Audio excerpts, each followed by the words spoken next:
Davide Pecorelli, biznesmeni italian që inskenoi vdekjen e tij në Puk për t'i shpëtuar borxheve, do të ekstradohet në Shqipëri. Vendimi përfundimtar u mor nga ministri italian i drejtësisë Carlo Nordio, pasi gjykata e apelit të Perugias i dha dritën jeshile ekstradimit të biznesmenit në majin e vitit të kaluar.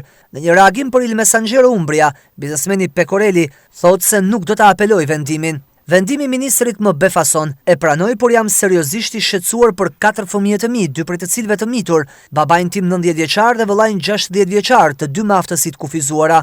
Po mendoj të mos apeloj në Tarë të Lacios, duke qenë se probabiliteti i ulët i suksesit, preferoj të shkoj në Shqipëri.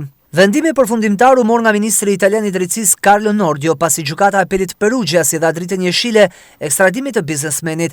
Ai do të merret në paraburgim nga policia shqiptare dhe do të transferohet në Burg, ku mund vendoset një dënim alternativ gjatë 48 orëve të para të paraburgimit, në pritje të procesit të apelimit. Por pavarësisht nga të gjitha këto, jeta e Pecorellit ndërkohë ka marrë një kthes specifike. Ai është martuar me një shtetase shqiptare, merret me madhra luksi dhe kërkon të marrë në shtetësinë e vendit ballkanik. Por fillimisht duhet të zbardhen detajet e dënimit me 4 vite dhe ekstradimit. Në shkurtin e vitit 2024, prokuria Pukës kërkoi dënimin me 8 vite burg për Davide Pecorellin për kryerjen e disa veprave penale, mashtrim kryer në bashkëpunim, dhunimi varreve, veprime që pengojnë zbulimin e të vërtetës dhe shkatrimi pronës me zjarr. Në prill të vitit kaluar, gjykata e Shkodrës e dënoi me 4 vite burg në akuzën e mashtrimit, zjarrvënies dhe shpifjes. Por si e inskenoi biznesmeni zhdukjen? Në janarin e vitit 2021 në Puk u gjetë djegur automjeti me të cilin ai lëvizte pasi e kishte marrë me qera, ku brenda u gjetën mbetje skeletore. E teksa autoritetet italiane dhe ato shqiptare ngritën alarmin për të mësuar mbi fatin e biznesmenit, me 17 shtator